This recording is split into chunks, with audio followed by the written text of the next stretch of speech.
Hey guys, just wanted to tell you something, and I think somebody else mentioned it too. That all you folks who took the blasphemy challenge, you don't qualify. It's a fraud. It's a great exercise, but you really don't have the qualifications. The blasphemy challenge, from the best of my knowledge, and I think I forgot about it at the time, but unless you're a Christian, you can't like deny the Holy Spirit because you don't know Him. So unless you know the Holy Spirit, then you deny Him, then you're obviously lying. If you don't know Him, if you don't know God, then you can't you can't grieve the Holy Spirit. So you're not qualified to even do it. It was a fun exercise, and it was a great thing. It was got a lot of Christians to stand forward and to acknowledge the presence of the Lord. On that note, I just had another miracle yesterday. I'm not going to go into the specifics of it, but something that I prayed about, me and a friend prayed about, another Christian friend, and we prayed about it, and so it was a problem. It was a situation. Boy, God's got a good sense of humor, and so does the Blasphemy Challenge. It's kind of like a good sense of humor, but on that note, is just that something fantastic happened, and I really can't go into the specifics of it, but it's a 1 in a million. All right, it's a 1 in a million chance. No, 1 in a billion chance that this could happen, and this is why it's God. If you pray about something and then the next day a situation, I think it's really sad, because you know what, I think a lot of people don't even recognize God when he's staring them dead in the face. He's doing different and wonderful things in their life, and they just blush it off. So it's really sad, because I know that there's got to be some people out there who are saying, how could that be? How could that happen? How could that possibly happen?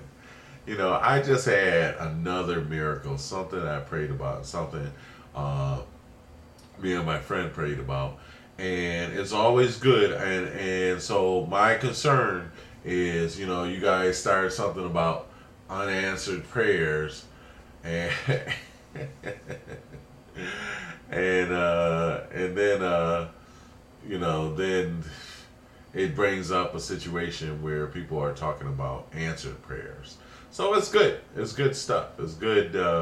You guys. For what it's worth, you can't possibly deny the Holy Spirit because you don't know Him. Unless you have felt the Holy Spirit and then said He didn't exist, from my understanding. But I'm not even really concerned about it, because I'm a Christian. I love God. I know Him. He's done wonderful things in my life, and He continues to do it on a daily basis, and I'm very, very thankful of it. So, I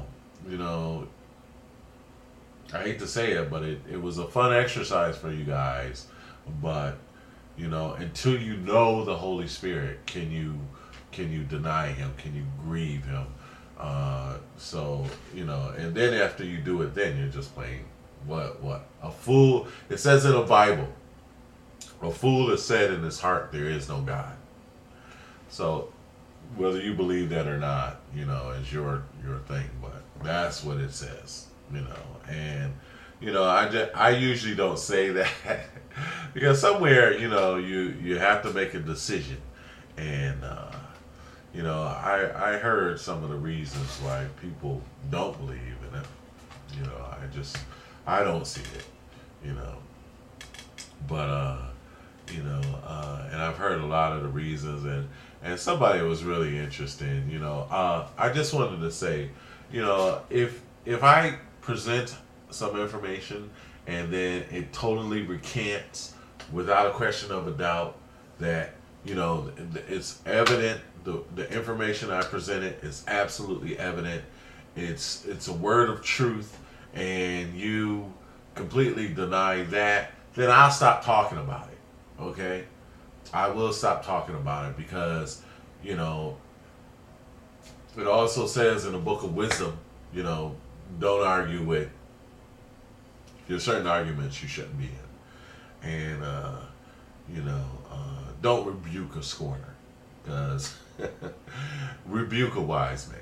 A wise man will appreciate it, but don't rebuke a scorner. If somebody is arguing, is argumentative. If you get in an argument, what's going to happen? It's very simple. So, like I say, I'm thankful for God, especially now. It's my birthday. It's my birthday today, yes. 4 a.m. It's my birthday. So I'm really happy about that. And like I say, I see miracles every day. I mean, this is so funny about this miracle. It's so funny that I guess I could say, I don't know. I'll have to talk to her about it. But being a friend, this one I can say. The other one is probably too complex and you can't believe it. So, because you can't understand it. And so, and that's another thing. People who is out there saying, oh, we only believe in God because of fear. We believe in God because of love, not fear. Fear is, you have fear misinterpreted. The way fear means is reverence, respect. It's not, it's like you fear the president of the United States. You reverend him, that kind of thing. And it also says don't curse your leaders. So I might as well throw that in. But it's reverence. It's not fear. We reverence. We have respect for him. But after you understand who he is, before fear comes understanding. When you understand who he is, then a wise man understanding who he is and who you are will have enough sense to fear, who he is. Then that's like, it's like one time I was in New York. I was standing outside the club cooling it. Nails, missing the club, because I'm mentioning the person. All of a sudden, Mike Tyson was mad at somebody else in the club, and he was steaming. He came busting out the door, but before he got to the door, you could feel the heat. And when he came out of the door, it was like, oh my God. I was glad I was standing on the other side of the pole. You could just feel heat going by you. I'm not afraid of any man, but really, good common sense told me to get out of the way. It was just like my intelligence kicked in and said, this man could, though he's not mad at me, he has the potential to send a fist my way at unclockable speeds. And that would do major damage to my face. And intelligence said, and wisdom and survival instinct kicked in and said, you don't want to take a punch incidentally by being in the way of a prize prize win box fighter that can knock out trained people in one single blow. It's like the fear of not getting in front of a moving truck. But in that sense, though, it's reverence, though. It's, look, I know who you are. You the prize fighter, And boy, he just won a big battle for me the other day. I can't talk about it, but maybe I will. I'll discuss it. I'll get some counsel and see if I can discuss it. All right. Anyway, God bless. It's my birthday. Happy birthday to you. Enjoy life.